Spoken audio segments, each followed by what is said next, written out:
The steady rhythm of heart monitors and the antiseptic scent of hospital corridors had always been my sanctuary. For 15 years, I'd built my reputation as one of Boston's most respected cardiovascular surgeons, finding solace in the predictable patterns of cardiac surgery while my personal life remained a carefully maintained facade. That was until the night everything began to unravel, when the first crack appeared in the perfect picture I'd painted of my marriage to Michael. I remember the exact moment, standing in our kitchen, marble countertops gleaming under pendant lights, when Michael's phone buzzed for the 7th time that evening. He barely glanced at it, but his fingers moved with practiced precision, tapping out another response. The blue light from his screen cast shadows across his face, highlighting the slight tensing of his jaw that I'd begun to notice more frequently. "Another consult?" I asked, trying to keep my voice neutral despite the knot forming in my stomach. Michael was a respected neurologist, and late-night consultations weren't unusual in our profession. But something felt different about these messages, had been feeling different for weeks. "Just wrapping up some paperwork with the office," he replied, not meeting my eyes. His response was smooth, practiced, too practiced. After 12 years of marriage, I knew every micro-expression that crossed his face, every subtle shift in his tone. This wasn't his usual work-focused demeanor, this was something else entirely.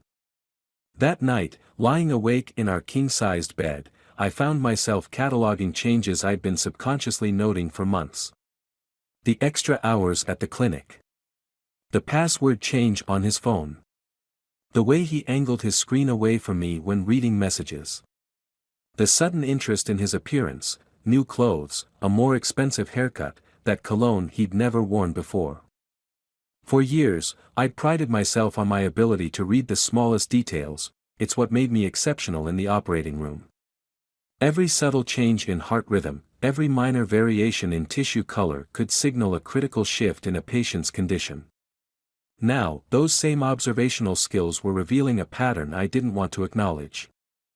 I rolled over, watching Michael's sleeping form in the darkness.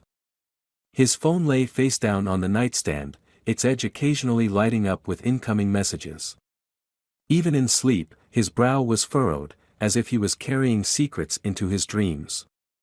The urge to reach over and check his phone was overwhelming, but I resisted. I was a professional, respected in my field. I wouldn't stoop to spying on my husband like some desperate housewife. The next morning, over our usual breakfast of coffee and protein smoothies, I watched him more carefully. Michael moved through our morning routine with practiced ease, but there was a new energy about him, a lightness in his step that seemed out of place given the heavy surgical schedule he'd mentioned having that day. "I might be late tonight," he said, adjusting his tie in the hallway mirror. "We've got a complicated case coming in, possible brain stem tumor." I nodded, noting how he avoided my reflection in the mirror. "Of course. I'll probably be caught up in paperwork anyway. The Martinez case is going to review board." He paused then, and for a moment, I caught a glimpse of the man I'd fallen in love with during our residency, concerned, attentive, present. "The transplant case? I thought that went well." "It did," I replied, watching his face carefully. "But you know how these things go. Every decision gets scrutinized, especially with high-risk patients." Michael crossed the room and kissed my cheek, his cologne lingering in the air between us. "You're the best in the department, Jen. They'd be idiots to question your judgment." As he walked out the door, briefcase in hand, I felt a sudden, overwhelming urge to call out, to demand answers to questions I hadn't even fully formed yet. Instead, I watched him leave, my fingers absently tracing the edge of my coffee cup, mind already racing through possibilities I didn't want to consider.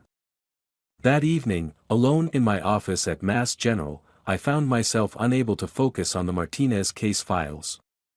Instead, I opened my laptop and did something I'd never imagined doing. I logged into our phone carrier's account. The statement showed thousands of text messages to a number I didn't recognize, all during hours when Michael claimed to be at work. My hands were steady, surgeon's hands, trained to remain calm under pressure, as I copied the number into my contacts. A quick social media search revealed nothing, but the area code was local. Someone in Boston. Someone close. The weight of what I was considering, what I was already doing, settled heavily in my chest.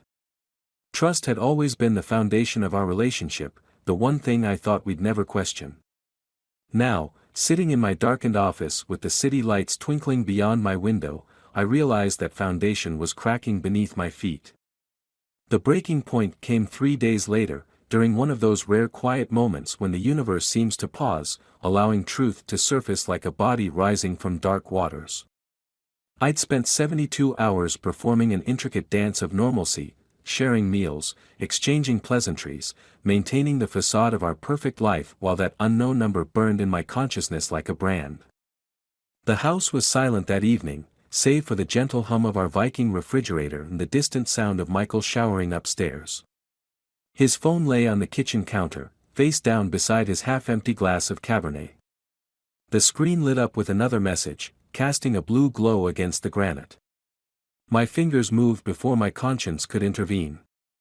The passcode, our wedding date, failed. A new 4-digit combination denied me access. But then I remembered how his fingers had moved across the keypad last week, the muscle memory I'd unconsciously catalogued.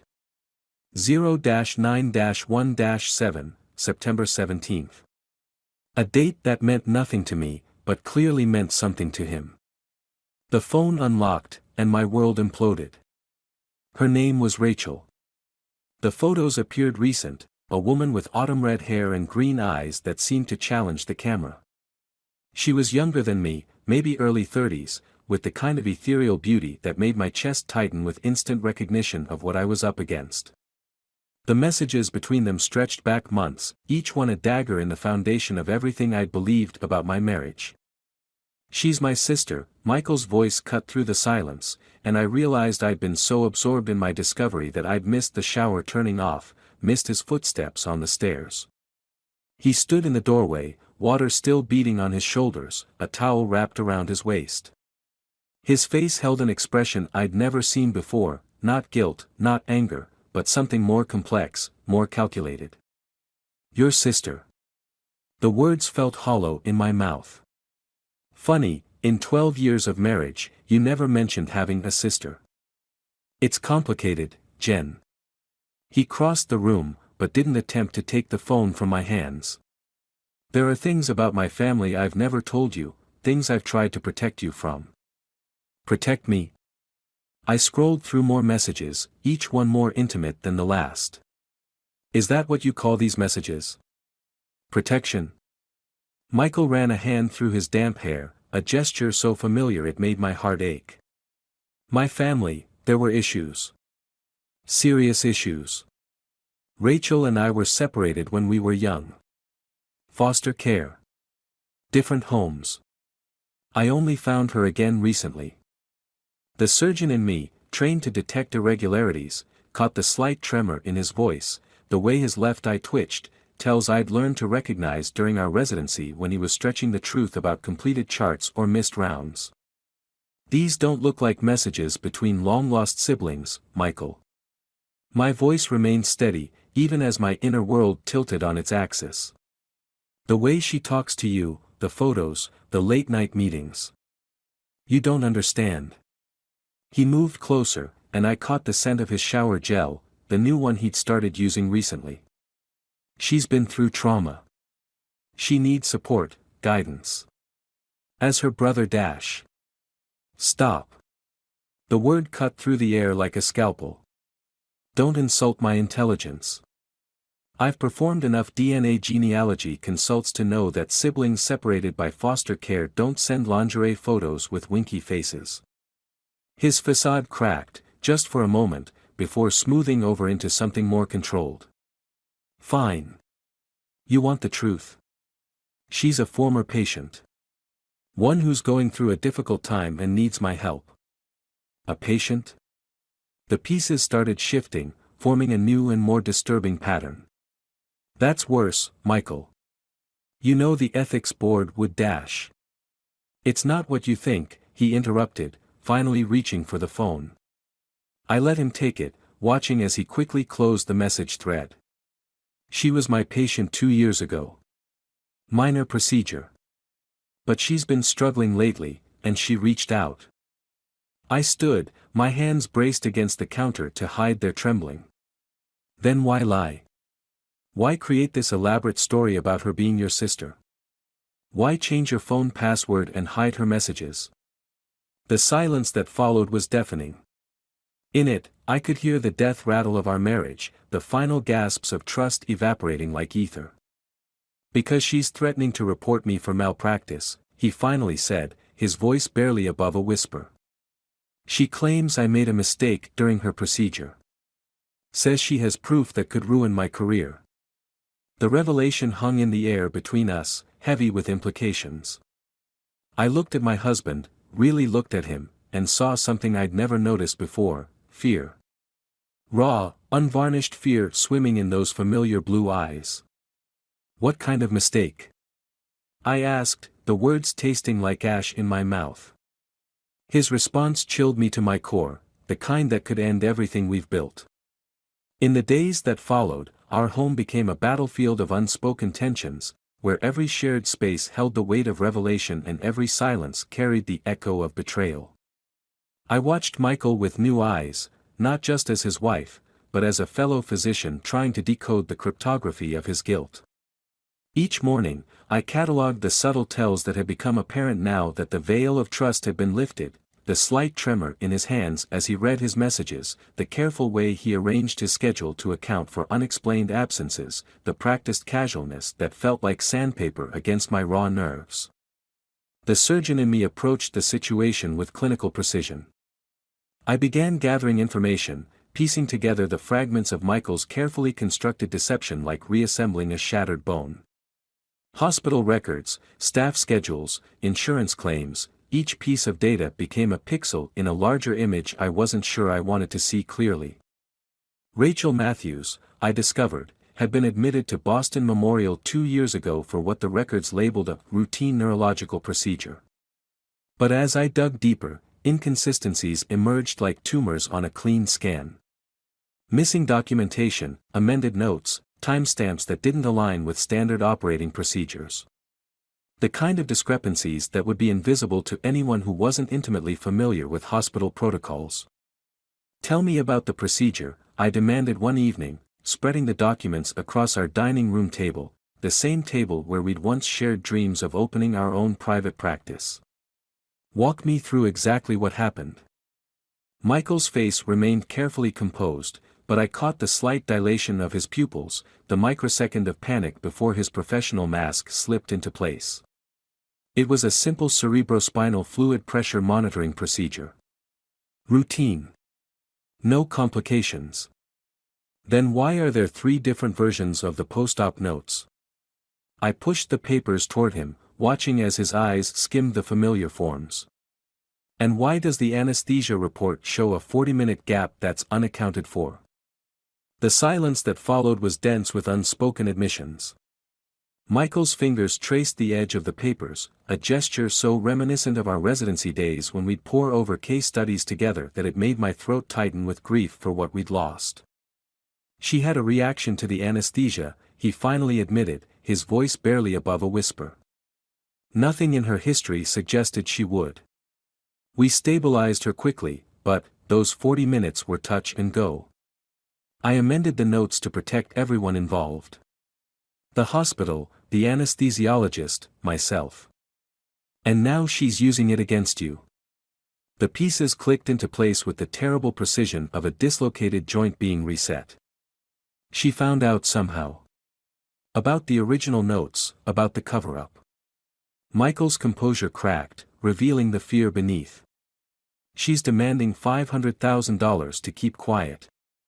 Says she'll take it to the medical board if I don't pay. I leaned back, studying the man I'd built a life with, the man I'd trusted with my deepest fears, my greatest ambitions, my unwavering faith. In the harsh light of our dining room, he looked smaller somehow, diminished by the weight of his secrets. What else aren't you telling me? The question emerged from that dark place where suspicion had taken root, growing like a malignancy with each new revelation. His hesitation was answer enough. The messages, they didn't start with the blackmail. There was a connection. After the procedure, during her follow-up appointments. Nothing physical, but the admission hit me like a cardiac arrest, sudden, violent, stealing the breath from my lungs. All those late-night messages, the hidden photos, the careful lies about professional boundaries and familial obligations, they weren't just about blackmail. They were about desire, about betrayal on a level that went beyond medical ethics. I stood abruptly, my chair scraping against the hardwood with a sound like tearing flesh. You compromised everything, your ethics, our marriage, your entire career, for what? A patient who made you feel young again? Special? Needed? Jen, please. He reached for me, but I stepped back, putting the table between us like an operating barrier. I never meant for any of this to happen. She was vulnerable, alone, and I got caught up in feeling like I could save her. Save her? Bitter laughter erupted from my throat. While destroying everything else. God, Michael, do you even realize what you've done? If this gets out, it's not just your career on the line. Our entire practice, our reputation, everything we've built together. The realization struck me then, with the force of a flat line on a monitor. I had a choice to make. I could walk away, let Michael's carefully constructed house of cards collapse under the weight of his own decisions. Or I could do what I'd always done in the operating room when faced with a critical situation, assess, adapt, and find a way to save what could be saved. My mind raced through scenarios like running multiple simulations before a complex procedure. Rachel Matthews wasn't just a spurned patient or a potential blackmailer, she was a cipher I needed to decode. Understanding her motivations, her weaknesses, her pressure points would be crucial to containing this situation. I want to meet her, I declared, watching Michael's face pale in response. Not as your wife, not as another doctor. She doesn't need to know who I am. But I need to look this woman in the eyes and understand exactly what we're dealing with. That's too dangerous, Michael protested, but I could see the desperate hope kindling in his eyes. If she realizes who you are, then I'll make sure she doesn't. A plan was already forming in my mind, precise as a surgical protocol. You've tried handling this your way, and it's only made things worse. Now we do it my way. The kitchen clock ticked in the background, marking the seconds of his hesitation. Finally, he nodded, reaching for his phone. What do you want me to tell her? I smiled, feeling the familiar calm that always preceded my most challenging operations. Tell her you're bringing in someone who can help arrange the payment. Someone who needs to verify her story before transferring that kind of money. As I watched him type the message, I felt something shift inside me, a fundamental realignment of purpose. I was no longer just a wife trying to save her marriage or a doctor protecting her practice. I was becoming something else entirely, a surgeon preparing to excise a threat with the same precision I used to remove a tumor, leaving no trace of the operation behind. The coffee shop where I arranged to meet Rachel was carefully chosen, a quiet place in Cambridge, far from our usual medical circles, where the afternoon light filtered through tall windows to cast long shadows across worn wooden floors. I arrived early, selecting a corner table that gave me clear sight lines to both exits while keeping my back protected. A surgeon's habits die hard: always maintain control of your environment, always have an escape route planned. I'd crafted my appearance with the same precision I used in preparing for a complex procedure.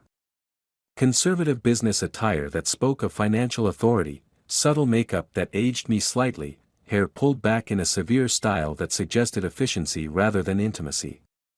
The wedding ring was conspicuously absent from my finger, leaving a pale band of skin that felt like a battle scar. When Rachel entered, the reality of her presence hit me with physical force.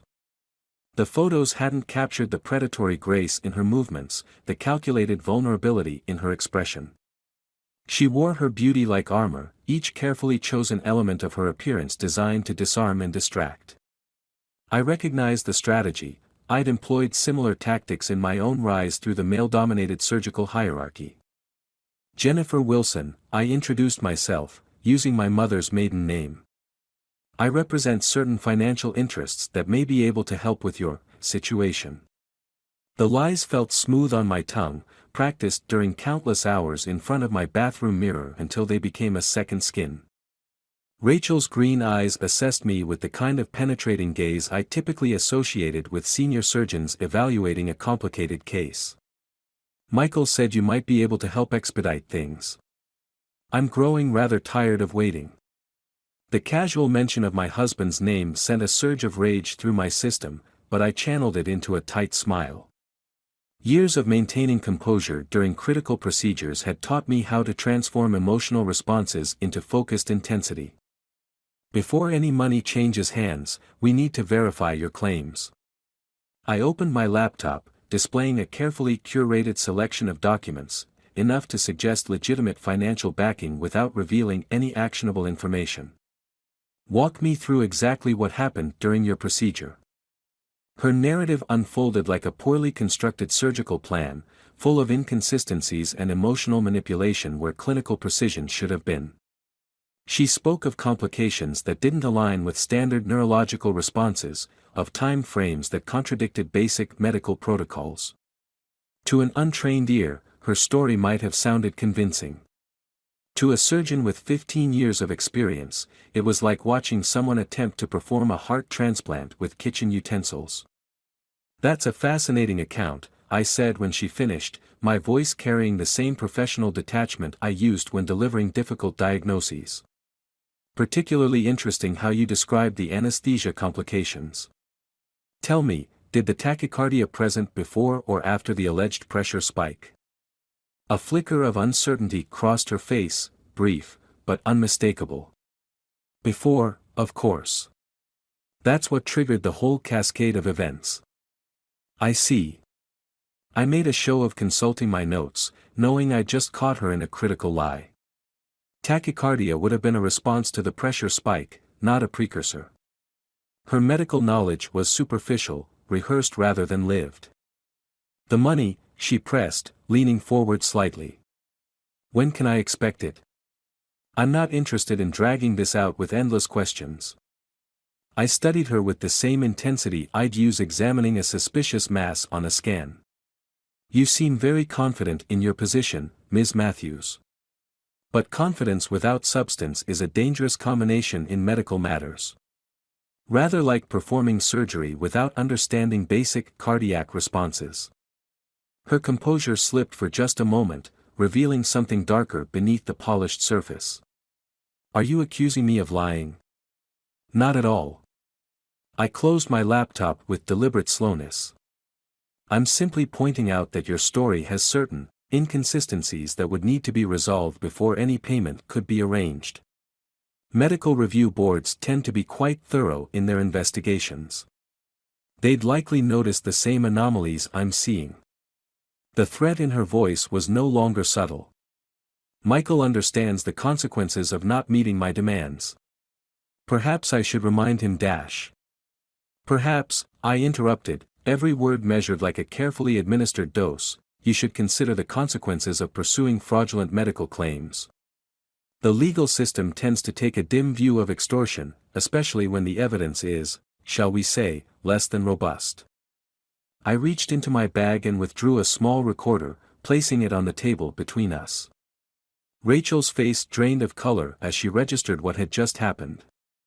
Every contradiction, every fabricated detail, every threat had been captured with clinical precision. You bitch, she whispered, her carefully constructed facade crumbling like necrotic tissue. You have no idea what you're dealing with. On the contrary. I stood, gathering my belongings with steady hands. I know exactly what I'm dealing with. The question is, do you? Because right now, you're the one who's made a critical error in judgment. The afternoon light caught the tears of fury gathering in her eyes, but I felt no sympathy. In the operating room, emotion has no place, only precision, control, and the unwavering determination to excise what threatens the patient's survival. "This isn't over," she called after me as I walked away.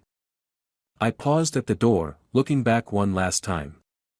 "No, it isn't. But the procedure has begun, and I never leave an operation unfinished." As I stepped into the cool autumn air, my phone buzzed with a message from Michael. "How did it go?" I didn't respond immediately, letting him sit with his anxiety while I processed the full implications of what I'd just set in motion. Rachel wasn't just a threat to my marriage or Michael's career, she was a cancer that needed to be removed with surgical precision. And I had just made the first incision. That night, I sat in my home office surrounded by the artifacts of my life's work, medical journals, academic awards, framed surgical certifications that traced my ascent through the ranks of cardiovascular excellence. Each achievement represented a moment and I'd faced uncertainty with unwavering precision, when I transformed chaos into order through the sheer force of my will and expertise. Now, those same skills would serve a different purpose. The recording device sat before me on my mahogany desk, its small red light pulsing like a patient's monitoring equipment. I'd listened to my conversation with Rachel 17 times, dissecting each inflection, each verbal slip, each moment of weakness like I would analyze a complex surgical case. Her threats, once stripped of their emotional impact, revealed the desperate architecture of a scheme built on fraudulent foundations. Michael hovered in the doorway, his presence casting a long shadow across the threshold. The physical space between us felt symbolic of the vast emotional chasm that had opened in our marriage, a gulf filled with unspoken recriminations and shattered trust. "You recorded everything?" His voice carried a mixture of relief and fear that made my stomach clench. "What exactly did she say?" I turned in my chair, studying him with the detached precision I'd cultivated over years of delivering life-altering diagnoses. "She revealed more than she intended. Her story has fatal flaws, Michael. The kind that would be immediately apparent to any medical review board." His shoulders sagged with visible relief, but I wasn't finished. "What she also revealed is that this goes deeper than simple blackmail. The way she spoke about you, the emotional undertones. You developed feelings for her, didn't you? During those follow-up appointments you claimed were purely professional." The silence that followed was deafening, filled with the weight of unspoken confessions. I watched him struggle, his face contorting with the effort of maintaining his crumbling facade. In that moment, I realized I was witnessing the death of something fundamental, not just trust, but the very foundation of our shared reality. "It wasn't. I never meant." He ran his hands through his hair, a gesture so familiar it sent a lance of pain through my chest. "She was vulnerable, damaged. I thought I could help her, save her somehow. But she started pushing for more attention, time, emotional connection. When I tried to maintain boundaries, she found out about the documentation discrepancy and everything spiraled." "And the photos?" My voice remained steady, even as my inner world trembled with suppressed rage. "The late-night messages? Were those also part of your therapeutic approach?" His face crumpled, the last vestiges of professional dignity falling away. "I got lost, Jen. In her need, in the way she made me feel needed. It never became physical, but emotionally. You crossed every line." I finished for him, each word precise as a surgical incision. "You compromised your ethics, your marriage vows, and your professional integrity. And now you've handed a predator the weapons to destroy everything we've built." Standing, I moved to the window, looking out over the Boston skyline that had witnessed our rise through the medical ranks. The city lights blurred through unshed tears, but my mind remained razor-sharp, calculating, planning. "The recording is just the beginning," I said, more to myself than to Michael. "We need to understand exactly what documentation she has, what evidence she thinks she can use against you. Every pressure point, every vulnerability needs to be identified and neutralized." "What are you planning?" His voice held a note of apprehension that might have amused me under different circumstances. I turned back to face him, feeling the familiar calm that always preceded my most challenging surgeries. "I'm going to do what I do best, Michael. I'm going to methodically dissect this situation, identify the pathology, and excise the threat. But first, I moved to my desk, pulling out a thick manila envelope. I need you to sign these. What are they? He asked, though the dread in his voice suggested he already knew. Divorce papers. The words felt like releasing a long-held breath. You're going to sign them, but we're not filing them yet. They're insurance, leverage to ensure your complete cooperation in what comes next. Because if you withhold anything, if you warn her, if you deviate from my plan in any way, these papers will be the least of your concerns. The transformation in his expression was remarkable: fear, shame, and a dawning realization that he was no longer in control of this situation. I'd spent years being the supportive wife, the understanding partner who helped manage his career while building my own. Now he was seeing a different side of me, the surgeon who could remain calm while holding a patient's life in her hands, the strategist who could navigate complex medical politics without leaving a trace. What do you need me to do? He asked finally, reaching for the pen I held out. A grim smile crossed my face as I watched him sign away his power in our marriage. First, you're going to tell me everything, every conversation, every message, every meeting. Then we're going to construct a trap so precise, so perfectly designed, that Rachel won't see it until it's already closed around her. As I watched him bend over the papers, I felt something crystallize within me, a hardening of purpose, a clarification of intent. I was no longer just fighting to save a marriage or protect a career. I was becoming something else entirely, an architect of justice, a surgeon of fate, preparing to perform the most critical operation of my life.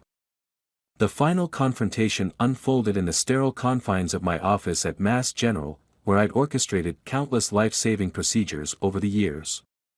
Now, watching Rachel Matthews stride through my door with the arrogant confidence of someone who believed they held all the cards, I felt the same focused clarity that descended before a particularly challenging surgery. The transformation on her face when she realized who I truly was, not just Michael's financial representative but his wife, sent a ripple of savage satisfaction through my carefully maintained composure.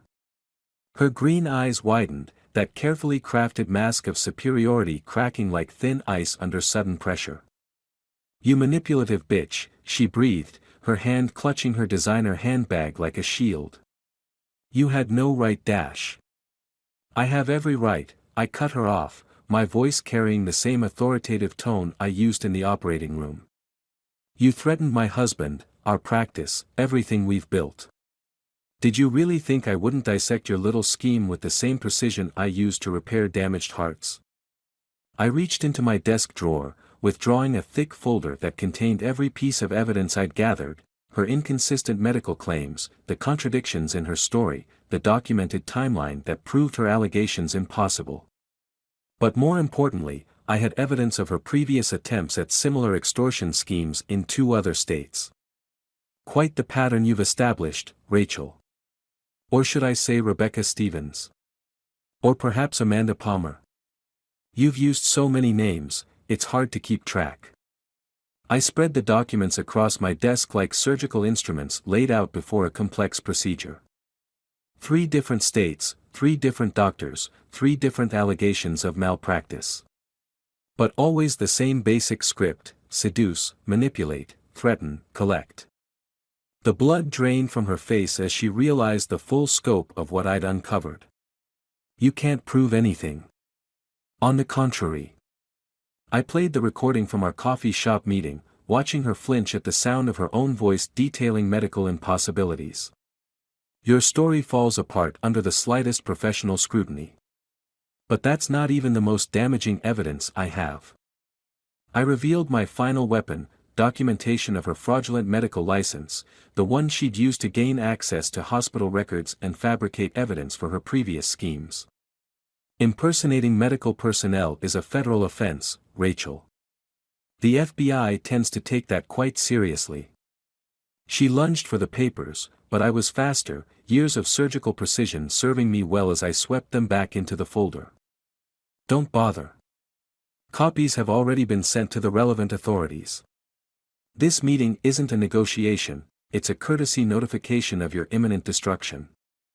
You're bluffing, she whispered, but the tremor in her voice betrayed her uncertainty. Michael won't let you do this. He cares about me. A cold smile crossed my face. Michael signed a full confession detailing your extortion attempt and his own ethical breaches. He's already accepted a temporary suspension from the medical board and entered counseling. His career will recover, eventually. Yours, however. I stood, moving around my desk with the measured pace of someone who knew they held absolute control. You have 24 hours to leave Boston. Leave your evidence, all copies, and never attempt to contact Michael again. If you comply, the FBI will only receive evidence of your medical license fraud. If you don't. The threat hung in the air between us, heavy with implication. I watched understanding dawn in her eyes, the realization that she'd finally tried to manipulate the wrong person, that her carefully constructed web of lies had been shredded by someone who understood the true meaning of precision and control. You're just like me, she said, a last desperate attempt to regain some power. Manipulating, controlling, destroying lives to get what you want. No, Rachel. I opened my office door, signaling the end of our conversation. I'm a surgeon. I don't destroy lives, I repair them. Sometimes that means cutting out diseased tissue to save the whole. You're just a cancer I'm excising from my life. After she left, I stood at my office window, watching the sunset paint the Boston skyline in shades of blood and gold. The weight of the past weeks pressed against my chest, but beneath it was a sense of completion, the same satisfaction I felt after successfully completing a difficult surgery. My phone buzzed with a message from Michael, "Is it done?" I didn't respond immediately, letting my fingers trace the cool glass of the window as I considered the cost of victory. Our marriage would never be the same, too much trust had been destroyed, too many wounds inflicted. But we would rebuild something new from the ashes, something stronger, more honest. The procedure was successful, I finally replied. Patient has been discharged. Recovery begins now. That evening, as I drove home along familiar streets, I felt the full weight of transformation settling into my bones. I was no longer just the brilliant surgeon, the supportive wife, the woman who had built her life around maintaining perfect appearances. I had become something else, someone who could stare into the abyss of betrayal and emerge not just surviving, but triumphant. Michael was waiting in our kitchen when I arrived, 2 glasses of wine already poured. The divorce papers I'd made him sign lay between them, a reminder of how close we'd come to complete destruction. What happens now? He asked, his voice carrying the rawness of a man who had glimpsed his own annihilation. I picked up one of the wine glasses, studying the deep red liquid with the same intensity I'd use examining a complex cardiac scan. Now we begin the hardest part, rehabilitation. You'll continue your counseling. I'll decide if what we have is worth saving. And together, we'll build something new from the wreckage of what we were. And if we can't? I met his gaze steadily, feeling the strength of my transformation in every fiber of my being. Then I'll do what I've always done in the operating room, make the necessary cuts to preserve what can be saved, and let go of what cannot.